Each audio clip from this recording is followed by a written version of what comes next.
एक बच्चा था समझदार, मैं तो देख नहीं पाया, शक्ल रो रहा था वो। मेरे समझ में आ गया, कविता उसी के समझ में आई। वाह वाह वाह वाह वाह वाह, तो रो भी नहीं पा रहे हो। वो एक कार्यक्रम में एक बच्चा रो रहा था, मैंने भाभी से कहा, भाभी जी बच्चे को चुप करा लो। बोला वो भी यही कह रहा है। आदमी समझ नहीं पा रहा यार, कौन किस संकट में है। देर से हो गए साहब, देर से होगा। स्मार्ट सिटी बन गया, बताया बन रहा है। सच्ची घटना बता रहा हूँ वीसी साहब, आप वो बाहर आ गए उत्तराखंड में, मेरे साथ क्या हुआ, मजा आया।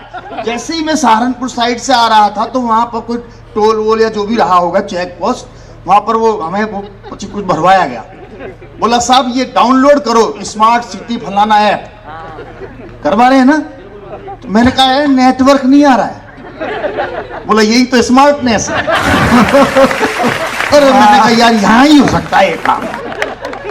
और सचमुच में जब हम आए तो ये नहीं पता चलता गड्ढे ज्यादा बढ़िया है या जाम ज्यादा अच्छा है। ये बहुत अच्छा काम आप लोगों ने कर रखा है। मैं ज्यादा समय आप कर लूंगा ही क्या, क्योंकि अब आप भी उठ नहीं रहे हो और हमें उठना ही है।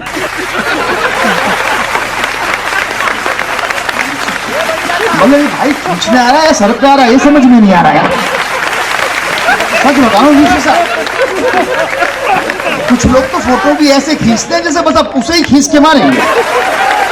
मोबाइल नहीं लगता, पिस्तौल है हाथ में, छाती पे चढ़ रहा, सर पे चढ़ रहा, समझ में नहीं आ रहा है। ये चढ़ी हुई है क्यों, बहुत बढ़िया। अरे और मुझे तो यहाँ बताया गया कि बच्चे नहीं है, पहली बार यूनिवर्सिटी में हम आए और वो भी मास्टरों को कुछ सिखा रहे। ये इससे बड़ा सौभाग्य नहीं होता, आप सबको सिखाते हो, हम आपको सिखा रहे हैं। पहली हो गई, अभी इतनी लंबी तो है यार, कभी 5 फुट 4 इंच का है।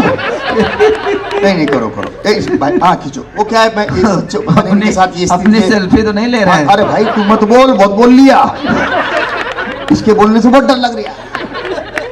वापस यहाँ आ गया तो मेरे को बैठना पड़ जाए। बड़ी दूर से तो मैं आया हूँ, आज पता लग रहा है दूर से आने का मतलब क्या होता है। तो ये भाई का कोई दोष नहीं हो सकता है ऐसा सच्चा। मैं पिछले दिनों एक कार्यक्रम में था, 7 महीने पहले, ऐसे एक भाई साहब टाई लाल टाई लगा के मेरे सामने आ गए। मैंने कहा भाई साहब आप ऐसे खड़े हो, मैं डिस्टर्ब हो रहा हूँ। होता है ना आदमी। अब उनका वो कहने लगे, बोले नहीं साहब आप तो कविता पढ़ो, मेरी पत्नी को यकीन नहीं है कि मैं इतनी अच्छी जगह हो सकता हूँ। अब मतलब आप अपना कैरेक्टर सर्टिफिकेट भाई मेरे से नहीं मारा। मैंने कहा भैया पत्नी को आपको दिक्कत, मैं तो डिस्टर्ब हो रहा हूँ। बोला नहीं साहब कविता पढ़ो, वो आपकी आवाज सुनना चाहती है, आपकी फैन है। मुझे अच्छा लगा, मैंने उनसे मजाक कर लिया। मैंने कहा भाई साहब मेरी फैन है और मेरी आवाज सुनेगी तो फिर आपकी नहीं सुनेगी।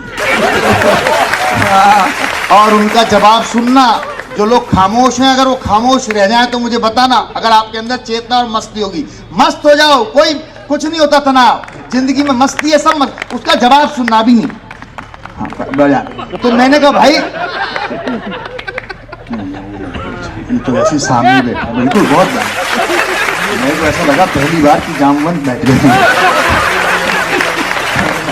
कुछ लोग तो ऐसे खड़े नहीं होते हैं, दूसरे को बैठा देते हैं। तो मैंने कहा भाई साहब मेरी सुनेगी फिर आपकी नहीं सुनेगी। अब आप जवाब सुनना भाई साहब।